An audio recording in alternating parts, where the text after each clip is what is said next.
শীতের শেষ প্রায় এমন এক বিকাল, এমনি এক বিকেলে এই শহর ছেড়েছিলাম নিয়তির লেখায়, আবার পা রাখলাম এই শহরে। ওই দিন সাথে ছিল মা বাবা। আজ বাবা বেঁচে নেই, মাকেও চোখের সামনে বৃদ্ধ হতে দেখেছি। তবে আর সাথে আছে আমার দুই মেয়ে রিমঝিম। তাদের খরচ বহন করতে আমার কোনো সমস্যা হয় না। বেতনের টাকায় আমার সংসার খুব ভালো মতো চলে যাওয়ার পরেও কিছু টাকা জমাতে পারি প্রতি মাসে। তাহলে রিধিকে আমার কাছে রাখলেও কোনো অভাব পড়বে না রিধির।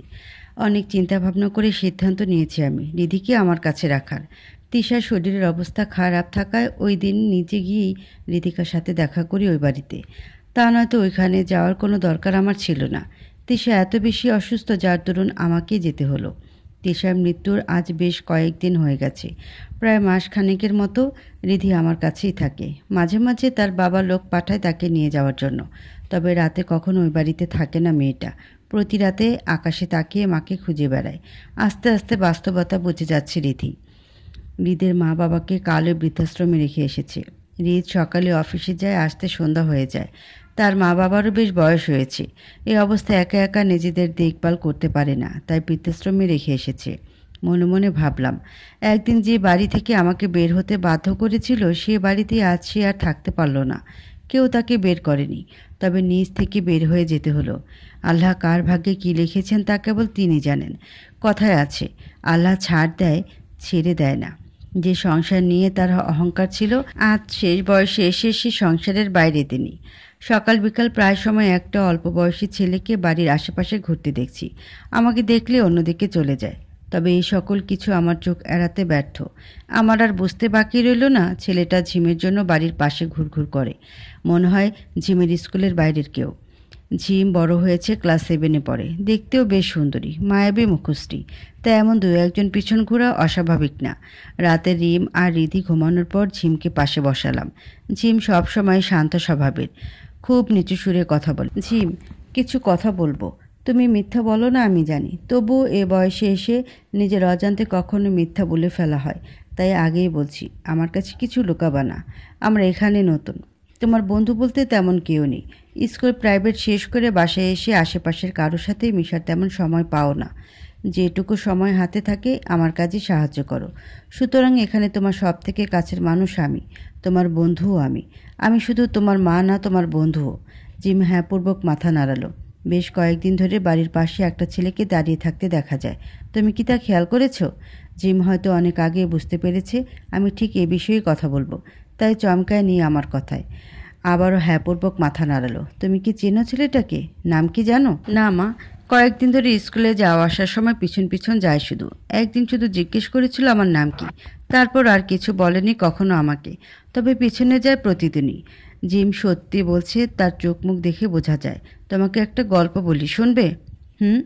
এক ছিল ছোট রাজকন্যা, বাবা মায়ের একমাত্র রাজকন্যা। লেখাপড়া ছিল সবার সেরা। রাজকন্যার বাবার অত টাকা ছিল না, তবে যা ছিল তা দিয়ে রাজকন্যাকে খুব সুখে রেখেছিল। তাদের সুখের কোনো কমতি ছিল না। রাজা তার সবটা দিয়ে রাজকন্যাকে লেখাপড়া করিয়ে বড় করে তোলে। রাজকন্যাও ছিল লক্ষ্মী একটা মেয়ে। একসময় রাজকন্যা বড় হয়ে ওঠে। কোনো এক রাজপুত্র মন চুরি করে নেয়। তার একটা সময় পরিবার থেকে রাজকন্যাকে বিয়ে দেওয়া হয় রাজপুত্রের কাছে। রাজকন্যার বাবার বয়স হয়, উপার্জন ক্ষমতা হারাতে হয়। তাই বিয়ের আগে রাজকন্যা বলে আমার বিয়ে হয়ে গেলে মা বাবা কি করে থাকবে?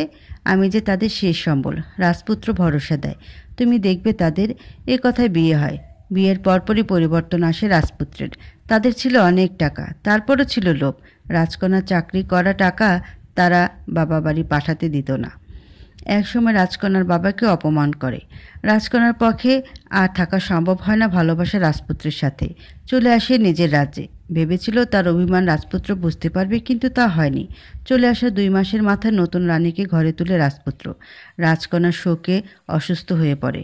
আস্তে আস্তে মানিয়ে নেয়, চলে যায় অনেক দূরে। তবে এখনও রাজকন্যা প্রতি রাতে বালিশ ভিজায় চোখের জলে। জানো তো, ভালোবাসলে তাকে কখনো ঘৃণা করা যায় না। ওই রাজপুত্র আর নতুন রানীর ঘর আলো করে জন্ম নেয় এক ফুটফুটে কন্যা সন্তানের।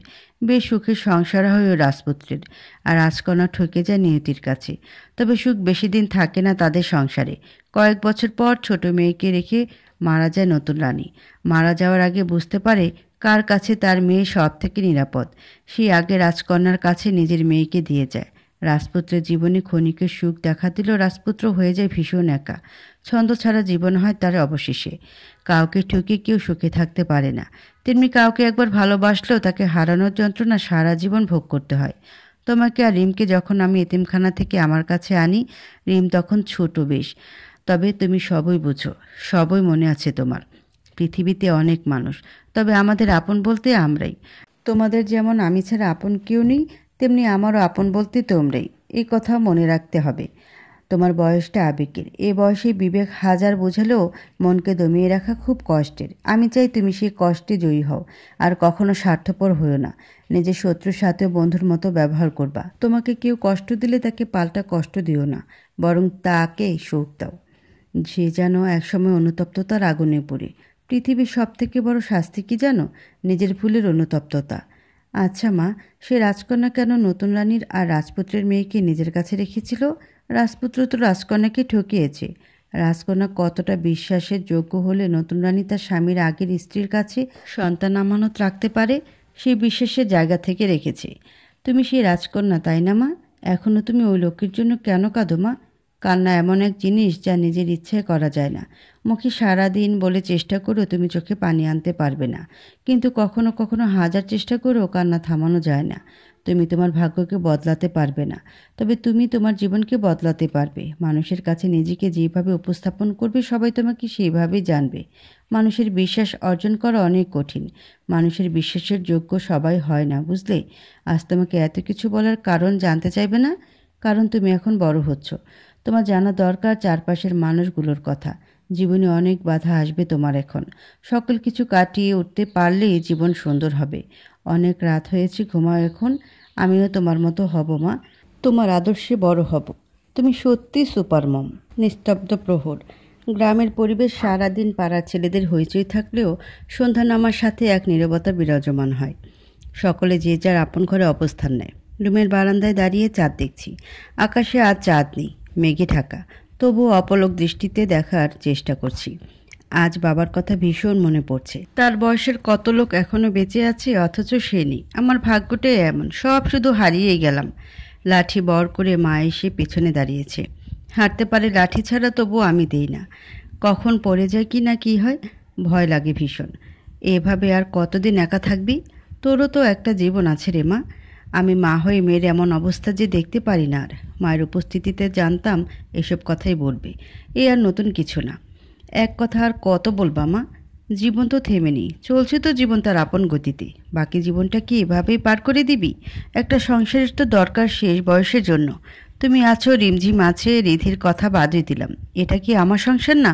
আর কত মানুষ হলে সংসার হবে? শুধু কি বিয়ে করে স্বামীর ঘর করলেই তাকে সংসার বলে? আমি এভাবেই ভালো আছি। মানুষ নানান কথা বলে বেড়ায়। হৃদের মেয়েকে নিজের কাছে রেখেছিস, অথচ তাকেও বিয়ে করতে রাজি হচ্ছিস না। এসব কিছু পাড়ার লোকের চোখে বাজে। হৃদকে বিয়ে না করলে তার মেয়েকে কেন রেখে দিলি নিজের কাছে? একজন মা সবসময় তার সন্তানের ভালো চায়। মায়ের থেকে ভালো কেউ বোঝে না তার সন্তানের ভালো কোনটা হবে, কোনটা মন্দ হবে। তিশা একটা মা ছিল। সে তার মৃত্যুর আগে তার মেয়ের জন্য সব থেকে নিরাপদ একটা স্থান খুঁজছিল, আর পেয়েও গিয়েছিল। তা হলো আমাকে। সমাজের দৃষ্টিকোণ থেকে আমি তার স্বামীর প্রাক্তন স্ত্রী, সেই হিসেবে আমাকে তার শত্রুপক্ষ বলা চলে। তবুও শেষ সময় এসে সে হাজার চিন্তাভাবনা করে আমাকেই সব থেকে নিরাপদ ভরসার মনে করেছে।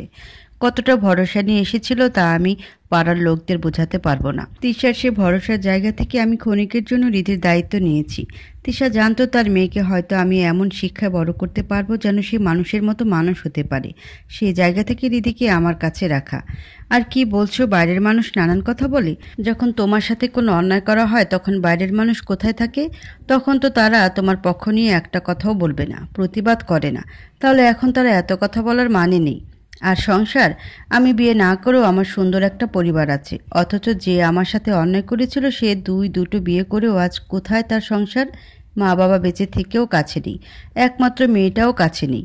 ছন্দ ছাড়া জীবন উপভোগ করছে এখন সে। সুতরাং আমাকে এসব বিষয়ে কিছু বলো না আর প্লিজ, ভালো লাগে না আর। এভাবেই আমি সুখে আছি। হ্যাপি বার্থডে আমার ছোট্ট মা। Happy birthday to you Ridhimoni. কত বছর পর সেই চিরচেনা প্রিয় কণ্ঠ কানে আসলো। আজ রিধিকার 10তম জন্মদিন। কেটে গেছে আরও 3 বছর। মেয়েটা বুঝতে শিখেছে অনেক কিছু। বয়সের তুলনায় অনেক বেশি ম্যাচিউর রিধি অন্য বাচ্চাদের তুলনায়। এই কয় বছরে অনেক কিছু পরিবর্তন হয়েছে, আবার অনেক কিছু আগের মতোই আছে। রিধি নিয়মিত বাবার কাছে যায়, বাবাও রিধির কাছে আসে। একা একা যাওয়া আসা করতে পারায় এতে আর অসুবিধা হয় না। মাঝে মাঝে বাবার কাছেই ঘুমায়। এটা অবশ্য আমি শিখিয়েছি, কারণ আবার কখন আমার চাকরির জন্য অন্য স্থানে যেতে হয় তখন তো রিধিকে আমার সাথে নিতে পারবো না। হৃদও যে বিয়ে করেনি, আর একা একা এখন চলতে পারলেও কয়েক বছর পর তার পাশে রিধিকে খুব প্রয়োজন হবে। সেই সময়টা হৃদ বুঝতে পারবে আমি ঠিক কী কারণে তার সংসার করতে পারিনি। তাই আগে থেকে আমি রিধিকে তার জন্য প্রস্তুত করেছি। আমার বিশ্বাস রিধি পারবে, সেভাবেই তাকে আমি তৈরি করছি।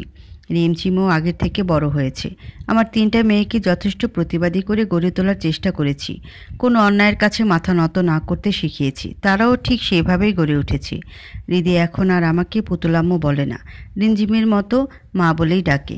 মা ডাকের মধ্যে একটা তৃপ্তি আছে। সন্তান গর্ভে না নিয়েও আমি 3 সন্তানের মা হতে পেরেছি। এর থেকে সৌভাগ্য আর কী বা হতে পারে? এতেই আল্লাহর কাছে শুকরিয়া। মা হাঁ করো, কেক নাও। রীতির কথা হুঁশ ফিরল। মেয়েটাকে আজ লাল পরীর মতো লাগছে। গায়ের রং দবদবে সাদা না হলেও লাল জামায় বেশ লাগছে তাকে। হুবহু হৃদের ফটোকপি চেহারা। মুচকি হেসে মুখে কেক নিলাম। প্রতি বছর ছোট করে কেক কাটা হলেও এবছর বেশ বড় করে অনুষ্ঠান করেছি জন্মদিনের। রিধি অনেকটাই বুঝে। তার বাবাকে এখনও এ বাড়িতে আনার আবদার করে না।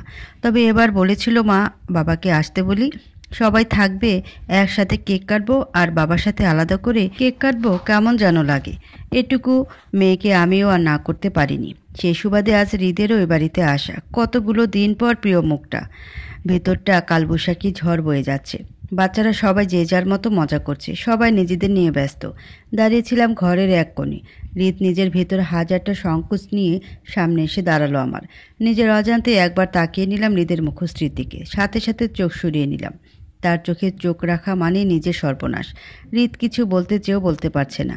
আমি পাশ কেটে চলে যাব ঠিক তখনই ভাঙা ভাঙা কণ্ঠে বলল, কিছু কথা বলার ছিল। সময় হবে কি? যদি একটু দাঁড়াতে। আমি কিছু না বলে দাঁড়িয়ে গেলাম। সায় পেয়ে হৃদ বলতে লাগলো, আমি জানি আমি তোমার সাথে যে অন্যায় করেছি, তারপর এ কথাগুলো বলতে আমার নিজের কাছে দ্বিধা হচ্ছে। তবুও বলছি। তুমি ওই দিন বাড়ি থেকে বের হয়ে যাওয়ার পর জীবনে প্রথমবারের মতো মায়ের সাথে উচ্চস্বরে কথা বলি। বাবা ওই দিন মাকে অনেক কথা শোনায়, যার কারণে মা এত সব একসাথে নিতে না পেরে হার্ট অ্যাটাক করে। ছোট থেকে মায়ের কথার অবাধ্য হয়নি কখনো। মায়ের অসুস্থতা, এদিকে ডাক্তার বলে কোনো কারণে যেন মায়ের উপর চাপ না পড়ে, যার ফলস্বরূপ মায়ের পছন্দের তিশাকে দ্বিতীয়বারের মতো বিয়ে করতে রাজি হয়ে যায়। ভেবেছিলাম আস্তে আস্তে তোমাকে ভুলতে পারবো, কিন্তু যত দিন যায় তোমার অভাব অপূর্ণতা আমাকে গ্রাস করতে থাকে। তারপর দুনিয়াতে আসে রিধি। আমার ক্লান্তি, তোমার অভাব কিছুটা মুছে যায়, কিন্তু তাতেও তোমাকে ভুলে ওঠা কখনো সম্ভব হয়নি। এসব কিছু তিশার চোখ এড়ায়নি। সে প্রায় সময় তোমার সাথে যোগাযোগ করার কথা বলতো আমাকে, আমি করতাম না। আমি আর চাইনি তোমার জীবনটা এলোমেলো করতে।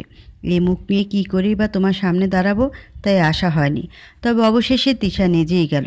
তার অসুস্থতার কথা জানার পর যখন জানতে পারি সে আর বাঁচবে না, তখন তোমার খোঁজ করে তোমার সাথে দেখা করে। মৃত্যুর আগে খুব করে চাইতো তোমাকে আমার সংসারে ফিরিয়ে নিতে। তবে কথা বলার পর বুঝতে পারে তোমার আত্মসম্মান বোধ প্রগাঢ়। তুমি কখনো নিজের সম্মানে আজ আসবে এমন কাজ করবা না। তাই সেও আর জোর করেনি তোমাকে। তবে আমাকে খুব করে বলে গিয়েছিল চেষ্টা করে দেখতে। এটুকু বলে দীর্ঘ নিঃশ্বাস ত্যাগ করে আবার বলতে লাগলো, শত চেষ্টার পরেও তোমার সামনে এসে দাঁড়ানোর সাহস আর হয়ে ওঠেনি। আমার ভুলের শাস্তি আমি প্রতিনিয়ত পাচ্ছি। আর আমার মা যার জন্য আজ তোমার এই অবস্থা, সেও কিন্তু তার কর্মফল ভোগ করছে।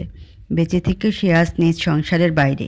ফিরে এসেও কথা বলার মুখ আমার নেই। তবুও বলছি, তুমি যা চাও সেভাবেই হবে। তুমি যেভাবে বলবে সেভাবেই সব করব। সম্ভব হলে ফিরে চলো আবার সেই সংসারে। আমার পাশে তোমার অস্তিত্ব খুব প্রয়োজন। তুমিহীন আমি এতগুলো বছর ভালো নেই। একদণ্ড কথা বলার জন্য তৃষ্ণার্ত কাকের ন্যায় ছটফট করেছি, তবুও পারিনি। তবে আজ তোমার নিজ চোখের সামনে দেখে আর দমিয়ে রাখতে পারিনি নিজেকে। মৃত্যুতেও শান্তি পাবো এখন, কারণ মনের কথাগুলো আজ আমি প্রকাশ করতে পেরেছি তোমার নিকটে। আজ আমি চিৎকার করে বলতে পারি, আমি পাপী, আমি ঠকিয়েছি তোমায়। শাস্তি দাও তুমি আমার পাপের। আমার ভুলের জন্য আমার মৃত্যুদণ্ড দাও, তাতেও কম হয়ে যাবে।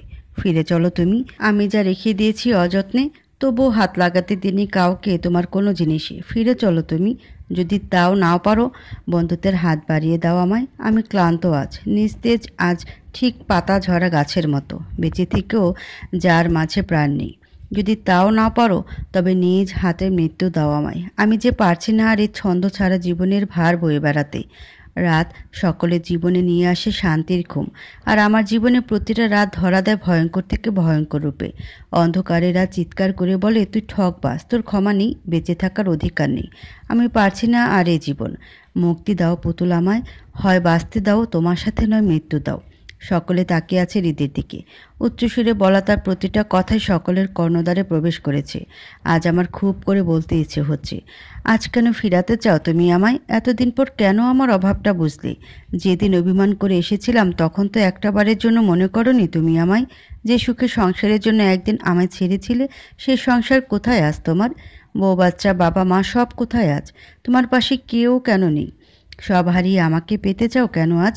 তুমি বড্ড স্বার্থপর হৃদ, বড্ড স্বার্থপর। তোমারও একটা মেয়ে হয়েছে, তার বিয়ের পর তুমি বুঝবে সে ছাড়া তুমি শেষ বয়সে কতটা অসহায়। যেমনটা আমার বাবা মা ছিল আমাকে ছাড়া। কিন্তু কথাগুলো দলা পেকে গলার ভিতরে রয়ে গেল।